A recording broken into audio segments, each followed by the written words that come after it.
小心！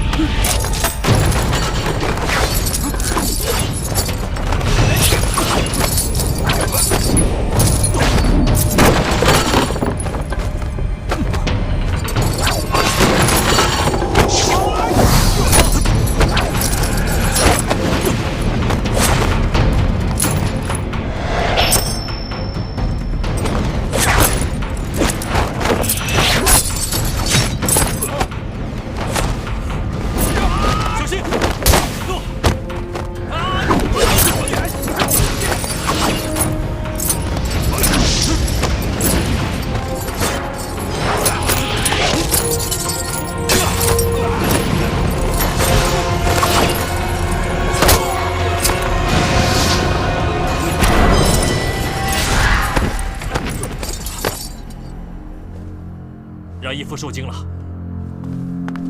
红影，你没事吧？不碍事。来人！义父，你先回行馆休息，这里的事交给孩儿来办。好吧。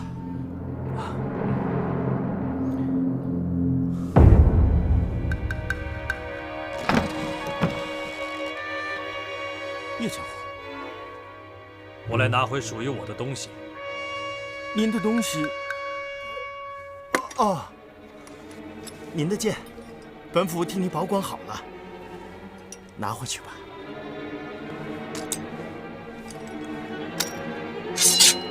我要拿回的不只是我的剑，不只是剑，那还有什么？交代。你干什么？你不明白？你究竟是什么意思呢？刺客。刺客？啊，那9000岁大人呢？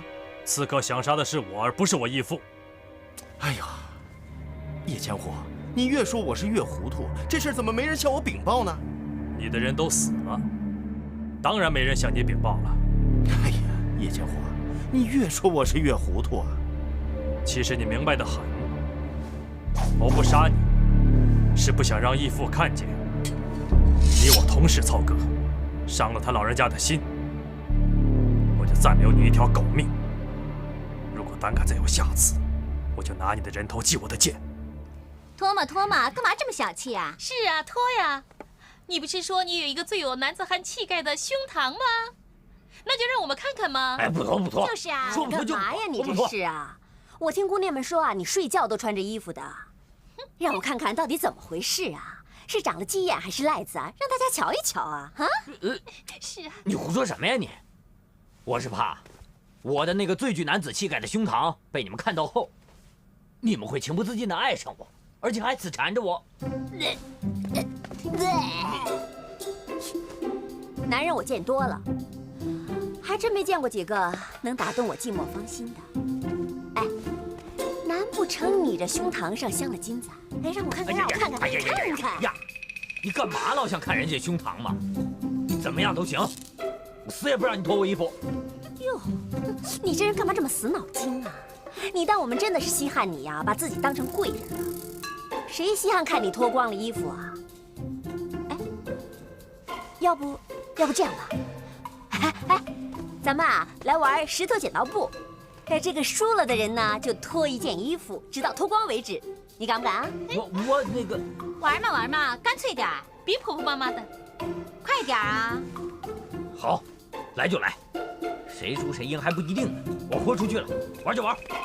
来，别来，剪刀石头布，输了，脱呀！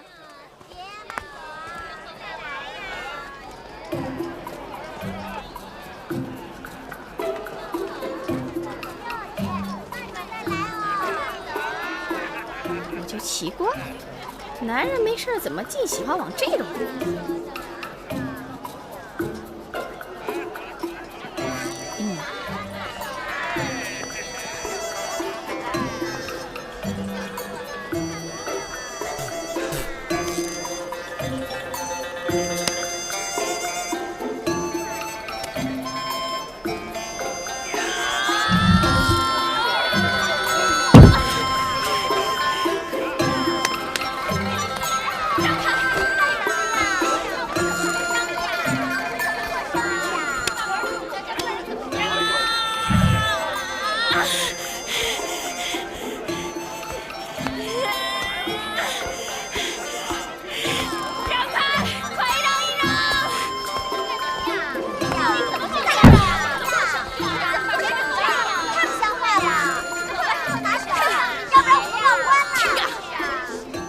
就是要让里面的人一个都出不来。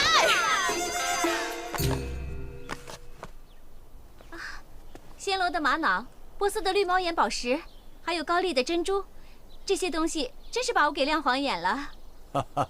喜欢吗？喜欢，当然喜欢。有哪个女孩见了这么多漂亮的首饰能不喜欢的？喜欢就好。叔叔原本担心你眼光高，还怕你瞧不上呢。怕我瞧不上？叔叔，您这话的意思是把这些东西全给我了？那是当然，都摆在你面前了，不给你还能给谁啊？谢谢叔叔。不对呀，这不过年不过节，也不是特别的日子，叔叔干嘛送我这么多贵重的东西给我？哎，红影哥哥，你知道为什么吗？我，他当然知道了。红影哥哥，你既然知道，干嘛不告诉我呀？这，你倒是说呀，卖什么关子啊？他不好意思说，叔叔来替他说。这些东西是叔叔为你准备的出嫁的嫁妆。嫁妆？谁说我要嫁人的？叔叔，你怎么可以不问问我，就随随便便把我许配给别人？我不嫁，这些首饰就是再漂亮，我也不要。你这孩子，刁蛮毛躁的脾气就是不改，还没听我把话说完呢，就发这么大的火。叔叔，别的事情我都可以听你的，就是出嫁这件事情，我得自己拿主意。荒唐！这天下做儿女的婚事，哪一个不是由父母做主啊？就拿红影来说吧，我让她娶妻生子，她可连个不字也没敢说啊。什么？你不但要把我嫁人，还要红影哥哥娶妻生子？这是当然，要不叔叔干嘛替他准备这么多聘礼，摆在你面前呢？这些首饰是红影哥哥的聘礼，那红影哥哥准备向谁提亲呢？聘礼都摆在你面前了，你说他还能向谁提亲啊？红影哥哥，叔叔说的是真的吗？是真的，没骗我。我何时骗过你呀？但是什么啊？婚姻大事并非儿戏，你可千万不要出尔反尔啊！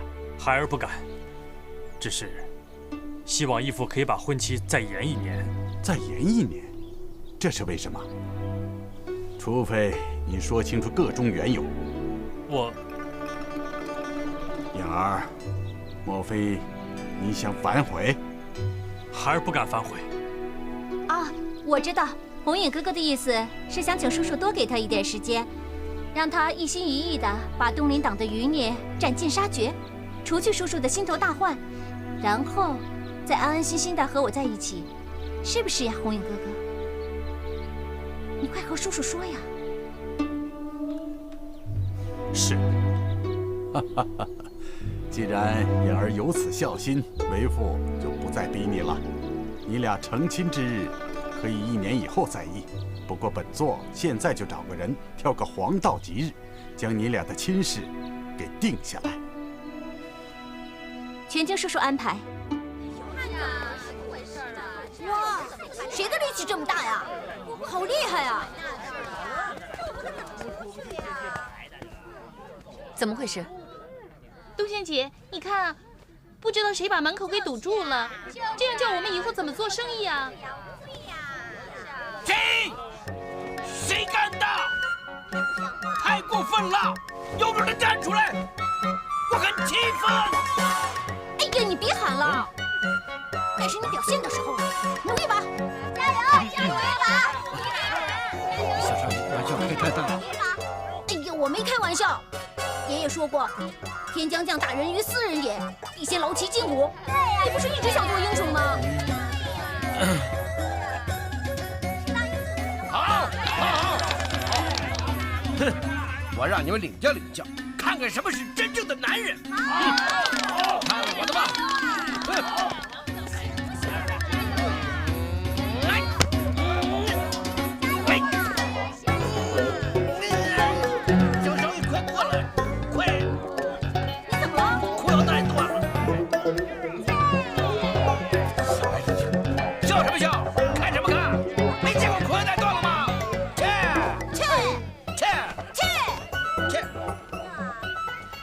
行了，都别忙活了，我出去看看。哎呀，讲不了呀！找个能当家做主的人出来跟我说话。你这怎么叫我不讲理呀？太不讲理了！再不帮我报官了！怎么回事？冬青姐，这个人存心让我们做不了生意。就是啊，还蛮不讲理的。敢问这位客官，醉月楼跟你有冤？没有，有仇？也没有。既往日无冤，近日无仇，那可否请您行个方便？让我找到我要找的人，我自会把石狮子给搬开。你要找人？是的，我要找的人就在你们醉月楼里面。好，那请随我来吧。剪刀石头布。哎呀，你说我这不是撞了邪了吗？这不是，我怎么这么倒霉呀？哎，你就剩这上头跟下头了，你挑哪头啊？是啊。行，愿赌服输，拖就拖。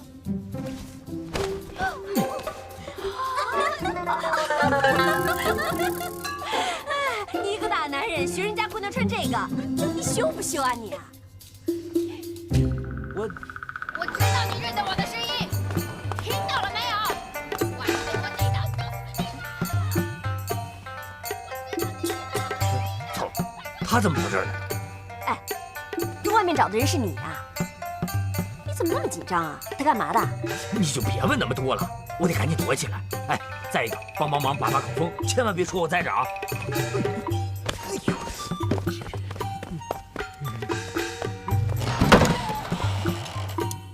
就你们几个，没有别的男人吗？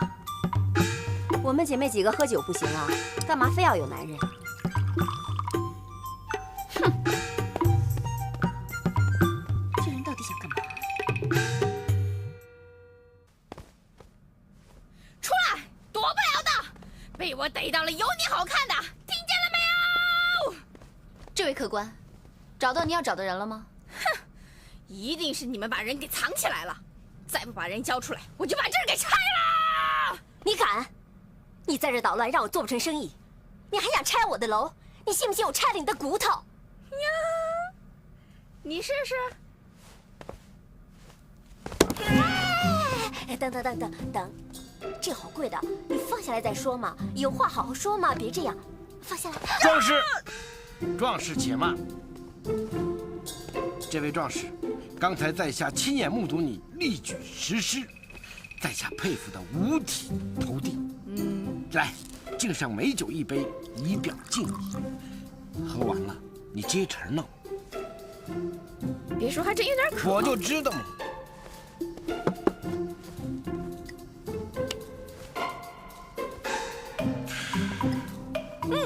好酒。那是呀。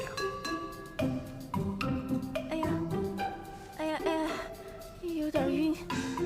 这个酒，这个有药，来，配合一下，3、2，倒。哎，马尚飞，这是怎么回事？我在酒里下了点蒙汗药。蒙汗药？对，就是我当厨子的时候腌鸡腌鸭用的。那他现在晕了，接下来怎么办？他看我怎么收拾他。哇，这宅子好大，一定住得很舒服。二位，这是9000岁的行馆，二位不必拘谨，卑职先行告退了。去吧。啊，是。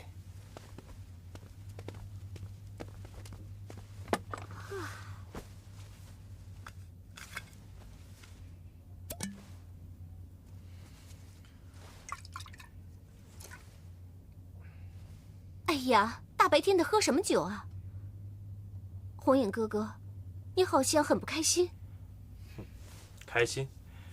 什么是开心？什么是不开心呀？你是不是根本不想娶我？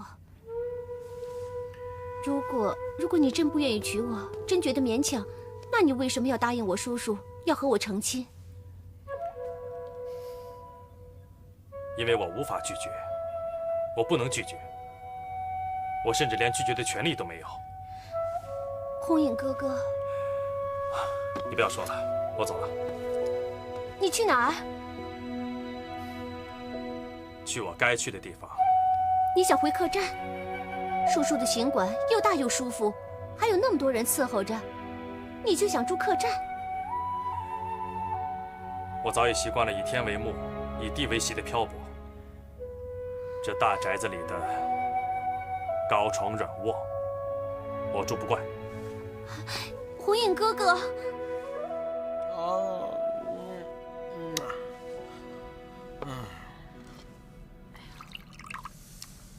呀，头好痛啊！哎，哟呵哟呵哟呵，终于等到你醒了。哎呀，茶也喝透了，你也玩够了。呀，会蹦哦！呀，嘿嘿嘿，哎，不要过来！你再过来，我喊非礼了。乱说！知道非礼什么意思吗？非礼的意思就是马上非有礼了。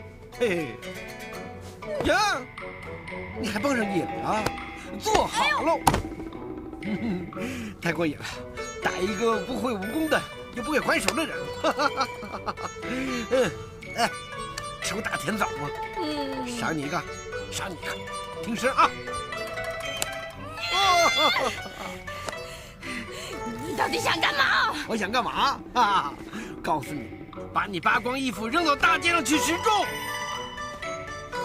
扒我衣服？不要！这两个字通常是女人说的，男人一定要说要嘛呀，2层啊，我还要。有这时候，粉色的，带花边的，哎呀，我的天哪，劲儿挺大呀！绳子这么不结实？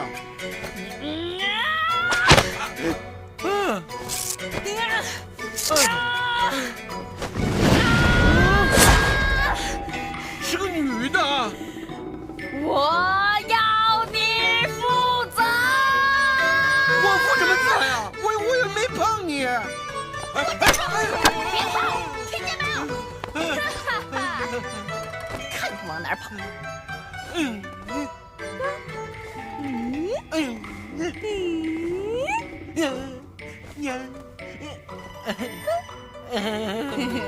我说过，你是逃不出我的手掌心的。我真的不知道你是女的，我又没干什么。对不起啊。对不起。揉捏我、糟蹋我、玷污我，一句对不起就算了吗？没门儿！可是我并没有对你做什么呀。还没对我做什么？你看看你现在对我做什么呢？啊！哎呀！没做什么，衣服都被你撕成这个样子了，还没做什么？你想怎么样啊？怎么样？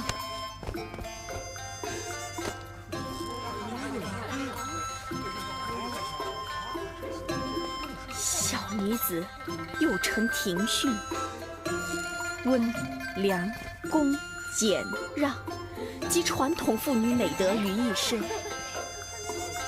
自她出娘胎起，瘦身如玉，冰清玉洁，连手指头尖都没让人碰过，太淑女了。可如今我已经变成这个样子了，都是因为你，生米被你煮成了熟饭。虽说我心里120个不愿意，可我已经是你的人了。从今天起，你要给我一个名分。我怎么给呀？娶我！可恨潘汝贞这个狗贼，居然拿了顾大人和左大人的人头，去祭了魏忠贤的生祠。此仇不报，我誓不为人。我当天立誓，不杀此人，永不为人。将军果然豪气干云，贫道汉天愿生死相随。本将现在才明白，顾大人早就拟定好了要将魏忠贤奸贼连根除掉的良策，可惜时不与我，还连累了顾大人，引来了灭门之祸。顾大人忠肝义胆，他的血不会白流。当务之急，就是要赶紧找到顾大人的官印。藏有名册的铁盒已经落在魏忠贤的手里，一旦拿到官印，后果不堪设想，朝中忠良必定惨遭一场浩劫。顾大人的孙子还活在世上。什么？顾大人还有遗孤活在世上？我和师太离开无锡当日，看到有官府的爪牙，手里拿着顾大人遗孤的画像，正在找人。顾大人一生忠贞为国，我们无论如何要想办法替他保住香火和血脉。我们也是这个意思。副将石破天听令。末将在。本将命你立即调齐12铁骑，速速赶往江南，迅速寻找顾大学士生前官印和忠臣遗孤。一旦找到，即刻返往辽东。尤其是那孩子，本将生要见人，死要见尸。去不去？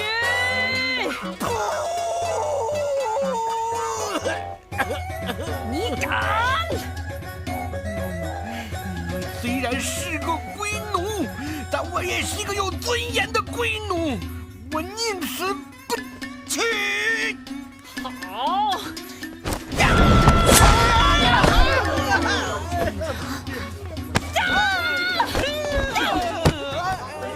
我倒是要看看，到底是你的骨头硬，还是我的拳头硬。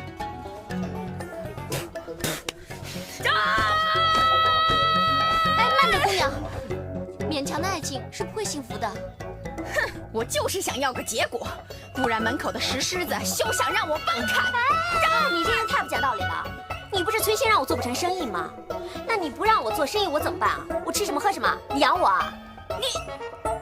你信不信我把这给拆了？住手！哎呀！住手！你敢欺负女人，朝我来！我是个男人。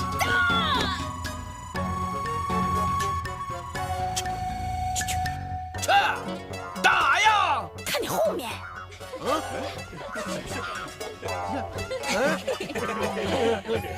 我就是说说而已啊。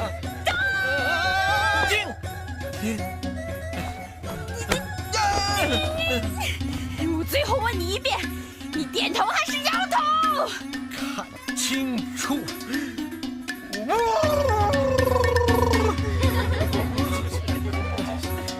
有点晕，今会让你更晕。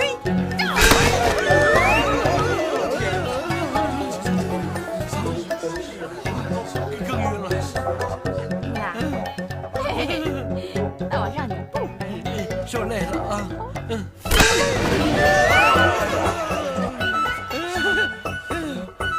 好多了。10、9、8、7、6、5、4、1。哎呦！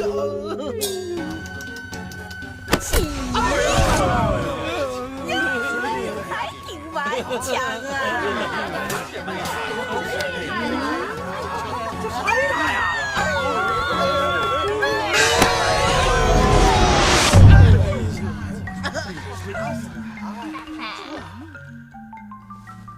菲菲，你知道吗？看你为了大家，自己却被打成这样，我有多心疼啊！冬青姑娘，你千万别这么说。只要你好，就是把我切成段，剁成丝儿，磨成沫，我都愿意。人非草木，孰能无情？你的心意啊，其实我早就明白。真的吗？哎呀，我怎么忽然喘不过气来了？别担心，你接不上，我来替你接。啊，怎么接呀？把眼睛闭上。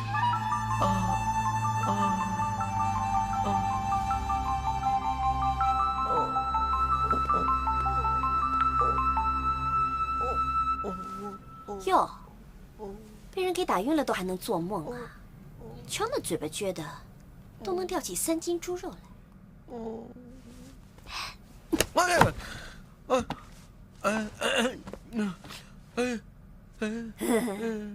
焕姨，怎么是你呀？行啦。哎，说来听听，你刚才都梦见什么了？怎么看起来这么骚情啊？是什么地方啊？这是醉月楼里最美丽、最神秘、最迷人的禁地。你是第一个进来这里，而且躺在这张床上的男人，是我的香龟。香龟，跟乌龟没什么关系吧？那跟我这个龟奴就更没什么关系了。说你笨，还真不是一般的笨。香龟啊，就是我的房间。啊？你的房间啊？那既然是花姨的房间，我可承受不起。不急，坐会儿聊聊。你看，我亲手给你做了人参鸡汤，我喂你喝。来，花姨，我可承受不起。你承受得起？昨天你为了拯救醉月楼的上上下下，宁可让自己被那婆娘打死。你这种牺牲小我、完成大我的精神，不是一般的贩夫走卒、市井小民所能拥有的。你呀，真是个男子汉，真英雄。不，我不是什么英雄，我就是个龟奴。就算你是个龟奴，那你也是一个最有魅力、最不一般、最具有传奇色彩的龟奴。什么意思啊？还是龟奴？还是龟奴？那我就应该做好龟奴该做的事儿。我这去砍柴、做饭，给姑娘们洗脚去。不用，以后伺候姑娘们的那些活儿让他们去干就行。那我做什么？你呀，就好好伺候我，帮我捏捏脚捶捶背之类的，便宜你了。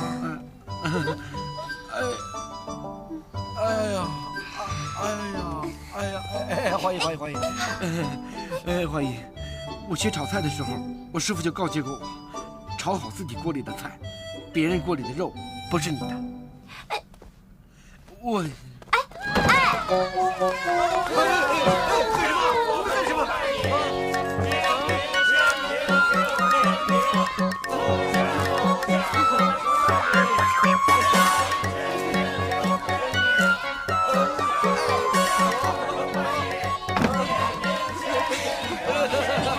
你现在终于知道有多少龟奴迷崇拜你了吧？让一下，马上翻。恭喜你啊！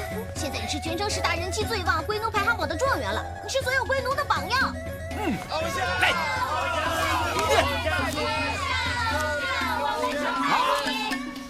哎呀，你看你把我心给激动的，捧出来跟火燎鸭心似的。不要如此的迷恋我，我不只是个传说。听见没有？你把它藏哪儿了？听见没有？快把它交出来，不然我就把这给拆了。听见没有？人呢？藏哪儿了？住手！住手！请问我们醉月楼哪里得罪你了？你们藏了我相公就得罪我了。把花给我！给我！拿过来！等我住手！拿过来！来的正好，快说，把我相公藏哪儿了？哟，说的好听，你相公？哎，你们是拜过堂了，还是洞过房了？昨晚他还睡过我的屋里，睡过我的香软大床的呢。我还没说我才是他娘子呢。你说什么？你把我相公怎么了？我把他怎么了？哎，关你什么事啊？啊！横刀夺爱，要是不报这夺父之恨，我就夺父！哎，他是你爹啊！夺父！别！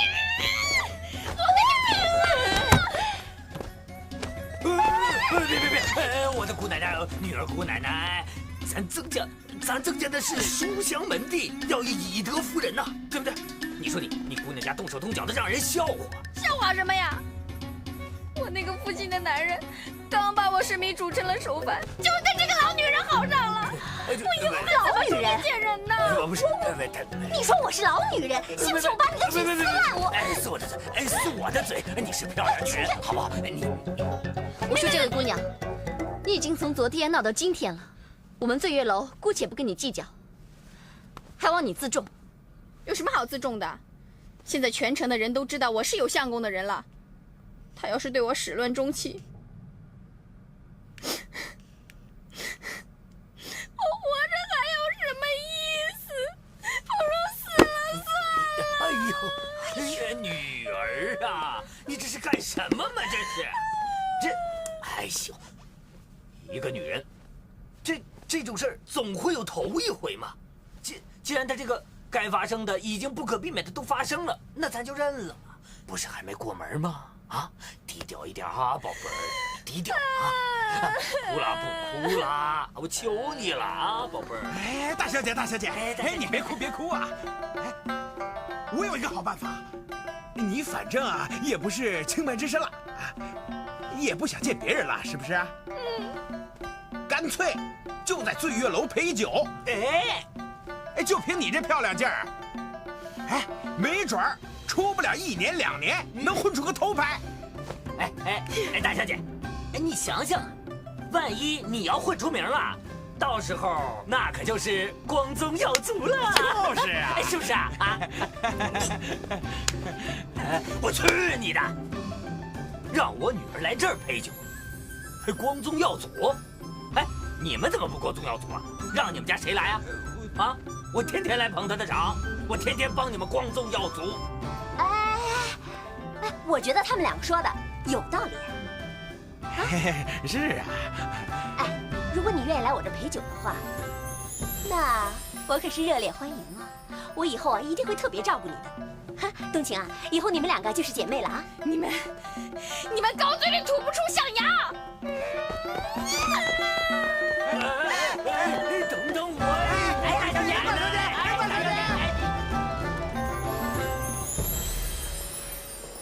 小少爷，这个疯女人非要嫁给我，谁叫你扒光人家衣服的？活该！怎么办？快想办法呀！我怎么想办法呀？我还小呢。这不就是师傅要我找的那2个人吗？只是瞎猫碰上死耗子，踏破铁鞋无觅处，得来全不费功夫。得赶紧告诉师傅去。义父对我视如己出，待若亲子，我怎忍心拒绝他老人家的美意呢？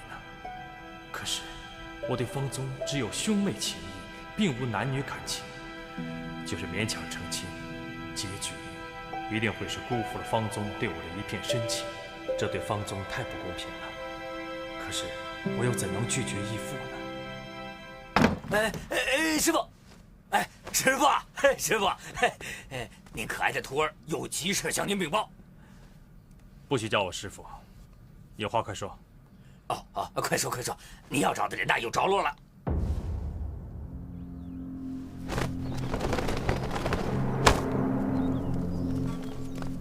马上飞，看那个人像只鸟一样会飞耶！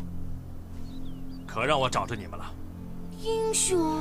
狗贼，又是你！你怎么阴魂不散呢？今天你们插翅也难飞了。哎，你别过来啊！你要干什么你？马上飞，你紧张干嘛？我来打。英雄哥哥是你的归农民，他来找你签名。跟我走！哎，放手！你快！哎呀！放手！放开他！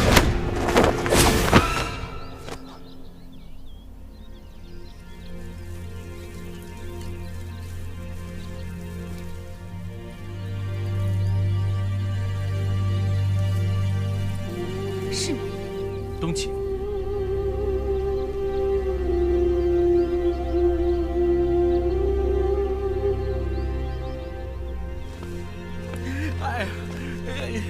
小少爷，没事吧？我没事。哎呀，冬晴姐姐和英雄哥哥怎么都不动了？我说你也关心我，我这脚摔得差点把腰摔断了。这狗贼，这脚我早晚得还上。火影哥哥，真的是你？为什么是你？还记得我？我真希望可以忘记。跟我来，我有话跟你说。这镯子你一直戴着。火影哥哥，我爹告诉我，你师父和我爹给我们俩定了亲，你快告诉我，定亲是什么意思啊？这个我也不懂。对了，我送给你的镯子你喜欢吗？喜欢。你戴上我送给你的镯子，你就是我的妻子了。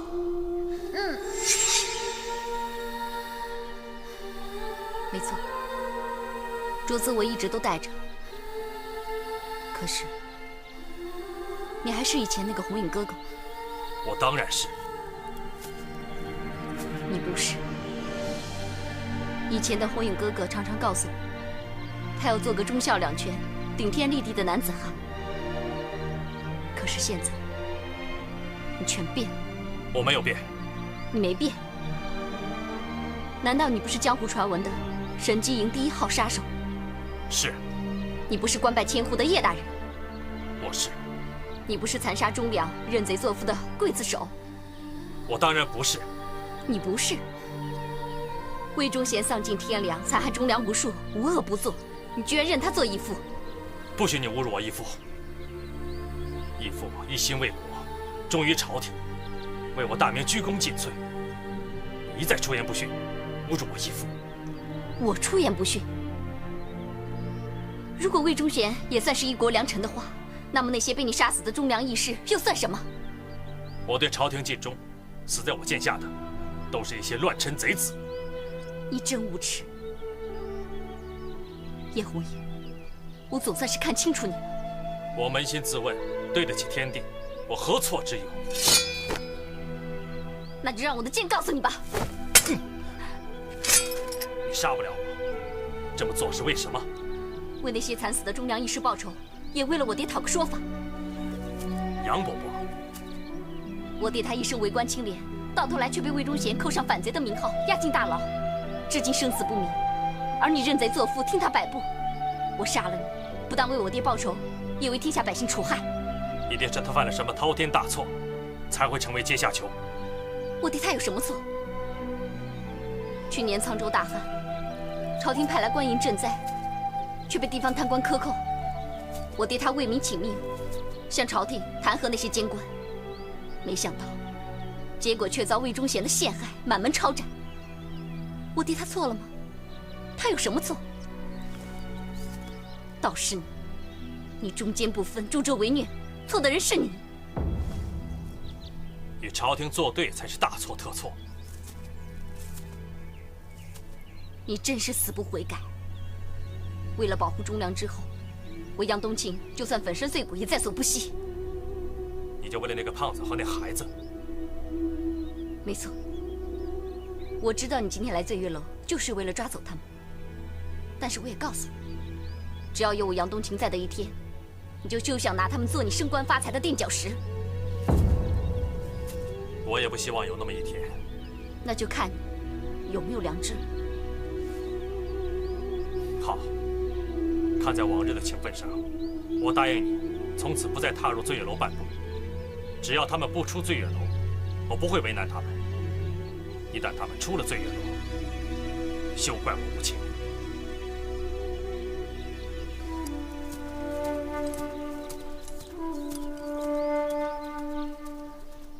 你再也不是以前那个红影哥哥。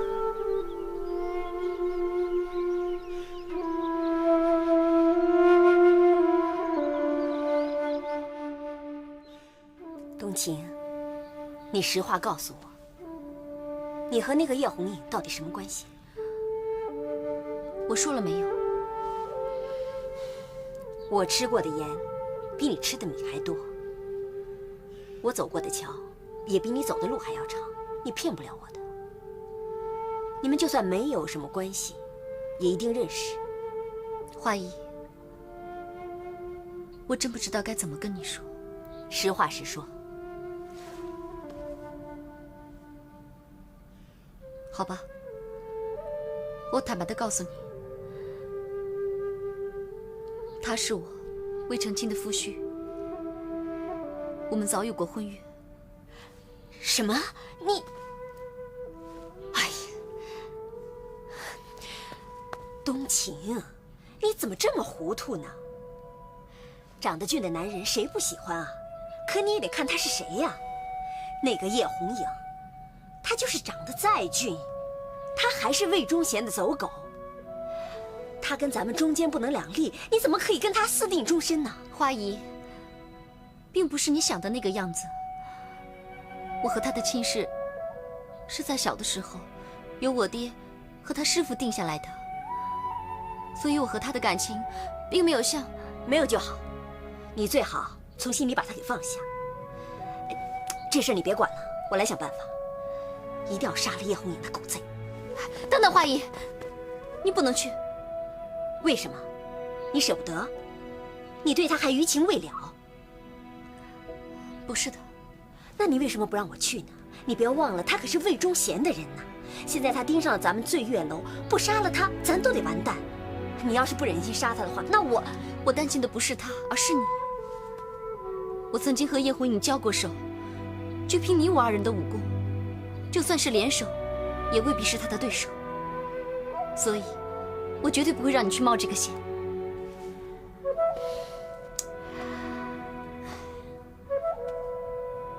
那怎么办？那万一官府的人知道我们的真实身份，那……这点你放心。我相信叶红影的为人。虽说他认贼作父，但至少他言出必行。他说过的话一定会算数。他曾经亲口答应过我，绝不踏进醉月楼半步。所以我现在最担心的还是人怨。谁说不是呢？我也在担心这个。这个马尚飞什么都不懂，他怎么保护人怨？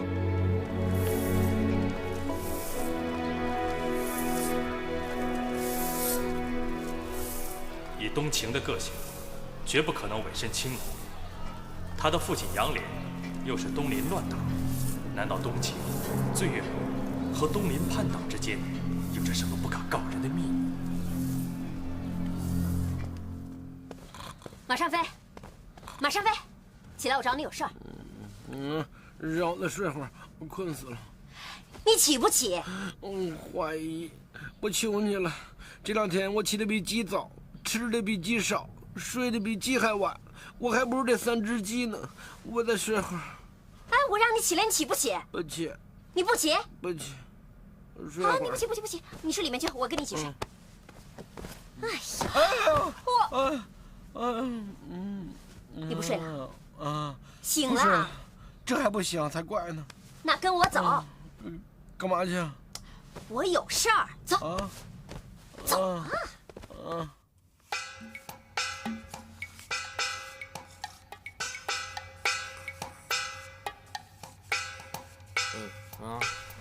哎，举高点，偷什么懒？好好跪着。行了吧，宝贝闺女，你爹我都顶了好几个时辰了，这脑瓜顶都快压平了。爹知错了。你知道错，你就叫勇于认错，死不悔改。好好给我跪着反省反省。哎，差不多就行了。毕竟你是我生我养的，动不动就叫人家罚跪，我都快成你儿子了。你这叫大逆不道。我是替娘教训你的。我没见过你这样当闺女的。我还没见过你这样当爹的呢。女儿被欺负了，你都没替我出头。还有你那2个手下张牙舞爪，居然还敢叫我去醉月楼里面陪酒，哼，岂有此理！上梁不正下梁歪。姑奶奶闺女，这你爹就得说句公道话了。人家我那2手下，那也是凭本事、凭劳力挣钱啊，人家不容易啊，你得尊重人家。你胡说八道什么呀？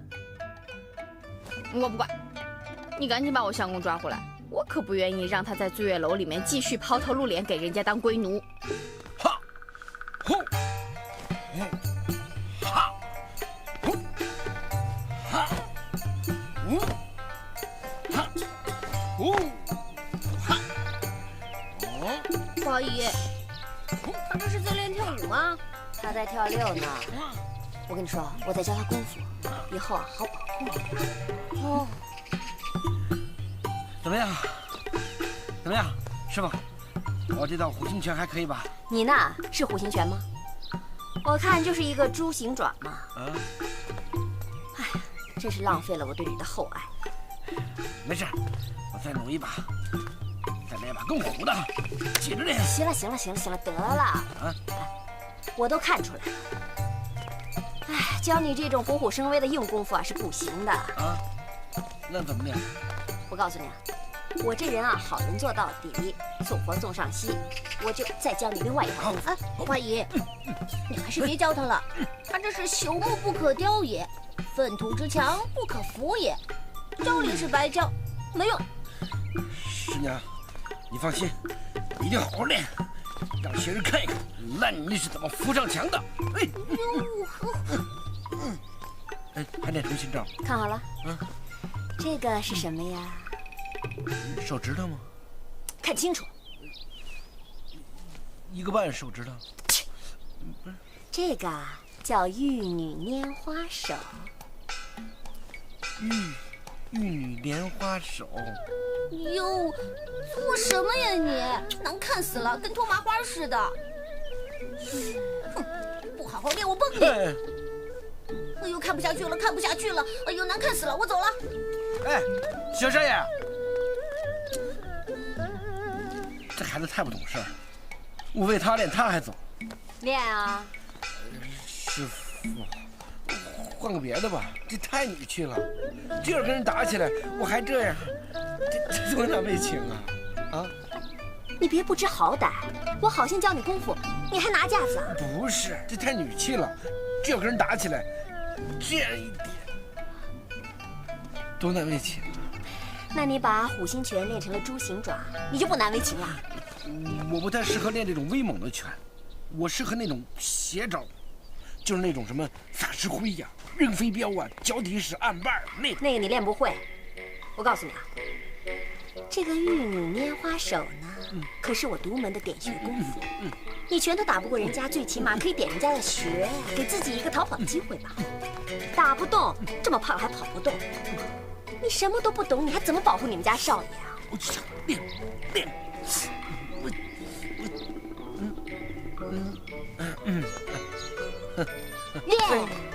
练，玉女莲花手，玉女莲。来，把这个签了。这字儿我怎么看着这么别扭啊？嘿嘿嘿，哎呀，那咋了？宝贝闺女，你不知道你这个人见人爱、风流潇洒的爹不识字儿啊？我怎么签呢？那按个手印就行了，反正不许起来。那你得告诉我，这上面写的什么？他的意思是，不准你再去窑馆记债。那怎么行？男人不去窑馆记债，还叫男人吗？师傅，师傅，你来的正好啊！你快救救徒儿啊！他欺负我。你谁呀？我执行家法的时候打什么岔？快说，来黑风潭干嘛？我找他，让他替朝廷执行一项任务。任务？我爹他又不是当官的，你找他替朝廷执行什么任务啊？哎，师傅让当家的到醉月楼盯住几个人。对，醉月楼。哎呀，没问题，没问题，没问题。那地儿我熟。师傅，您让徒儿我去醉月楼执行任务，那真是明智之举。师傅，您尽管放心的交给我吧。啊，不管是执行什么样的任务，徒儿一定给您办的是妥妥当当的。拿着。哎呀，师傅，你看，您对徒儿的恩情，那真是如滔滔江水，延绵不绝呀。哎呀，好，我这就替师傅去执行任务去。站住！我刚刚跟你说让你不许去醉月楼，你就给忘了。哎呦，宝贝闺女啊，你懂点事儿吧？爹上醉月楼，说句实话，爹心里也是千百个不愿意啊。可是为了朝廷办事啊，你也应该理解呀。忧国忧民呐！哎呦，就你这滚刀肉，还忧国忧民呢？啰嗦够了吗？你也该听听我让你去办什么事了吧？什么事儿？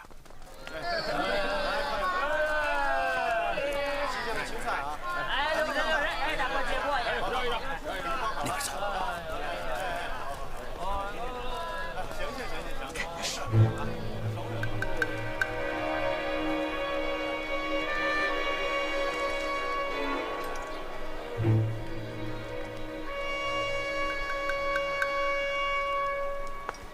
叶红影，走。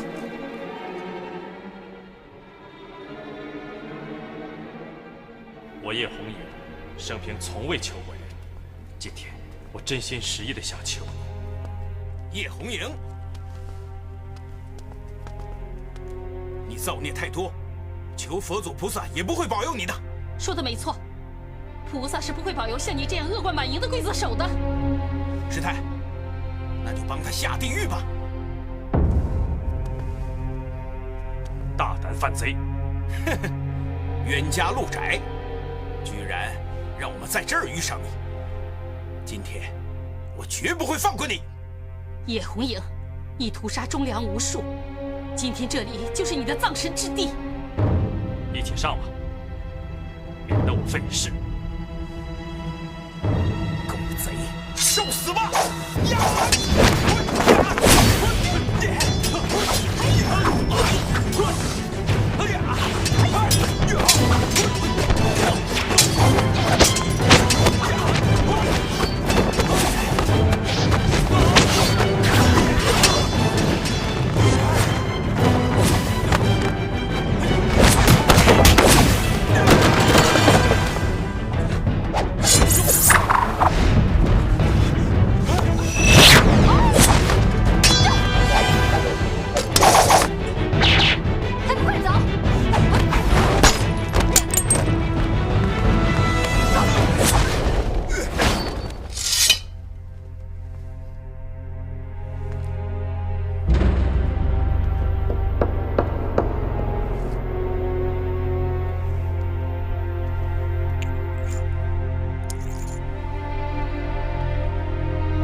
练，他们俩不配合，老动。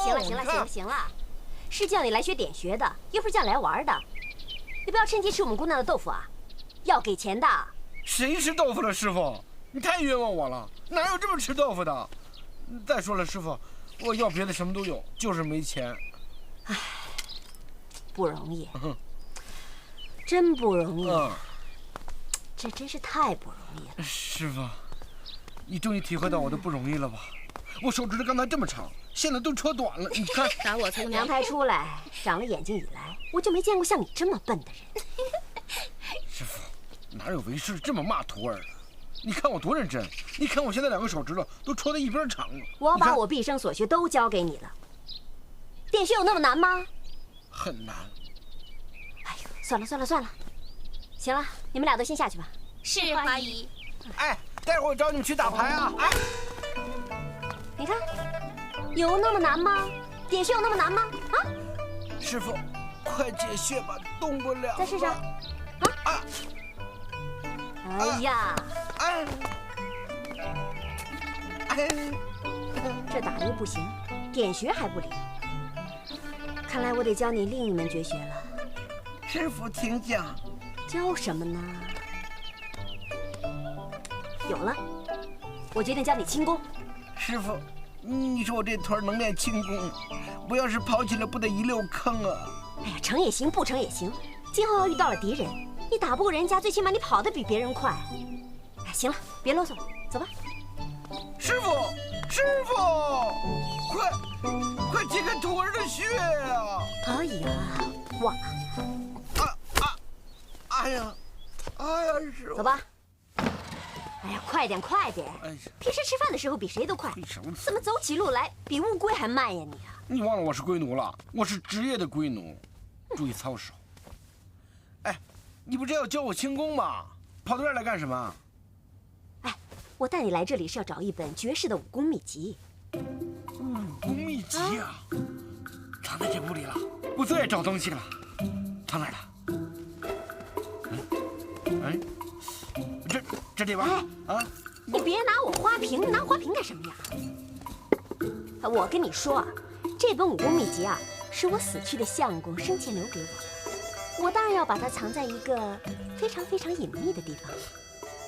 快告诉我在哪儿啊？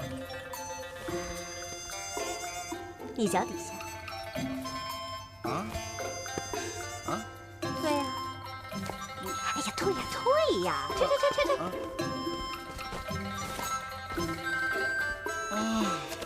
我的天哪！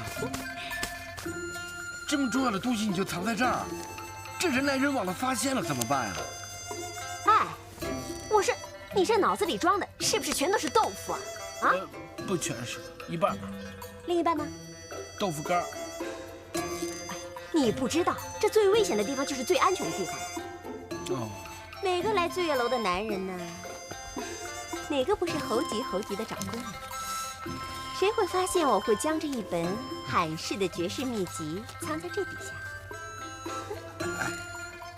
哎，这上面写着待续，是不是还有一本？那本在哪儿呢？啊？哎呀，那个时间久了，被虫给吃了。被虫吃了？这还能练吗？有多少练多少，总比没有好啊！哎呀，别废话那么多了，走，我叫你练功去。哼，这个袁崇焕，真的胆敢与本座公然作对。9000岁，卑职埋伏在袁崇焕身边的探子回报，那袁崇焕已经派出他座下的13铁骑，从辽东南下到无锡，专门来寻找顾县城的孙子和那口官印。顺我者生，逆我者亡。袁崇焕，你想虎口拔牙，就别怪本座先下手为强。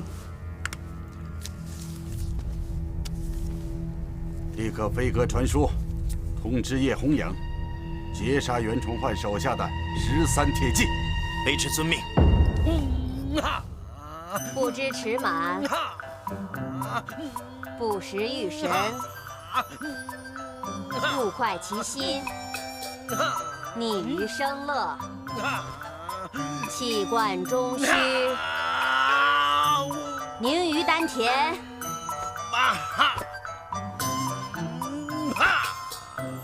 花姨，你太执着了，可惜呀，白费心机了。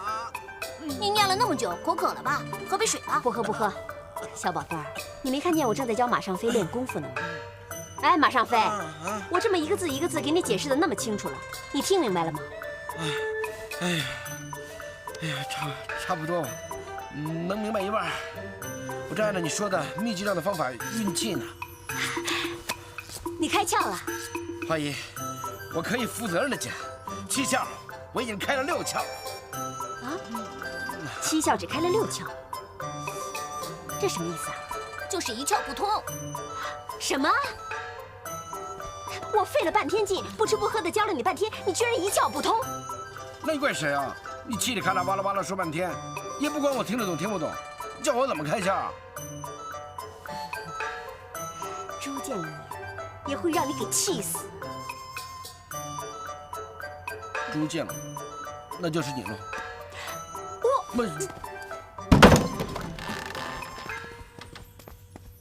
冬晴，哎，你们怎么来了？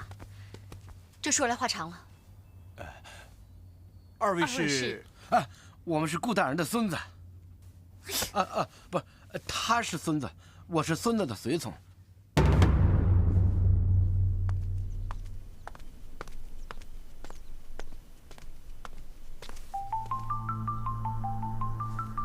花姨，我的梦中情人，哪怕你是寒风1000年的冰山，我也用我满腔的热情，勇敢地把你劈开。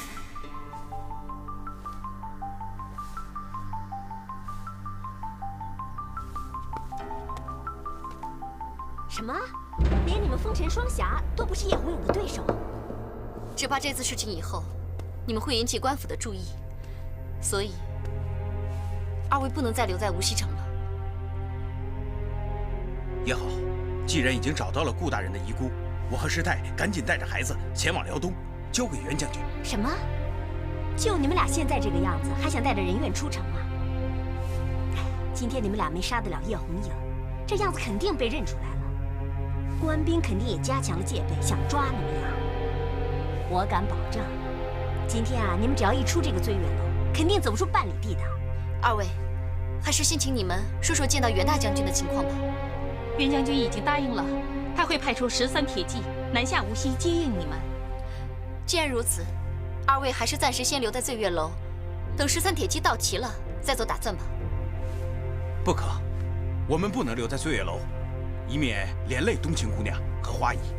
可是，这官兵把守严密，又有什么法子可以让你们两个混出城去呢？花姨，别急别急，大伙儿别急，我想个好办法。有了，这样，你和你装成新郎和新娘，混在迎亲的队伍里，我们掩护你出城。老套。就是啊，马尚飞，你应该想一些别人没有用过的方法。那依我看呢，咱们可以打扮成送葬队伍，然后把人装进棺材里面运出城去。更老套了。走密道啊！这一路不是有密道吗？明的不行就走暗的嘛。可是密道的出口还是在城里，我们根本出不了城。有了，我倒有个新点子。什么点子？这是夜香车嘛？对，就是夜香车。我的新点子，我保证到现在没人用过，也没人敢用。这什么呀？这么臭！夜香车，装米田共的。米田共，我必须给他们普及一下。米田共，如果斯文点讲，就是把3个字摞在一起念粪。如果粗俗一点呢，也可以叫做大便，或者叫粑粑。啊？不会吧？会，你们都会，我也会。哎，人人这办法我看行。这守城的官兵啊，谁也不会想到，这鼎鼎有名的风尘双侠，居然会躲在这么臭的大便车里。有道理，这夜香车人见人躲，守城的官兵一定不会仔细搜索的。只是要辛苦二位了。可是我仙风道骨，岂可与大便为伍？可否想些别的主意？当然有，如果不要命，就可以不上车。还是要命吧。哦。可是，这总得有个车夫，把这夜香车送出城去啊。谁去当这个车夫？哎，我来吧。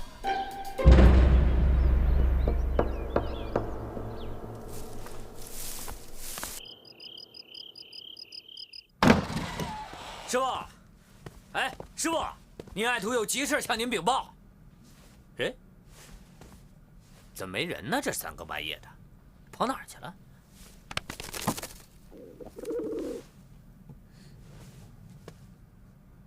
哎呦，我这肚子还真饿了。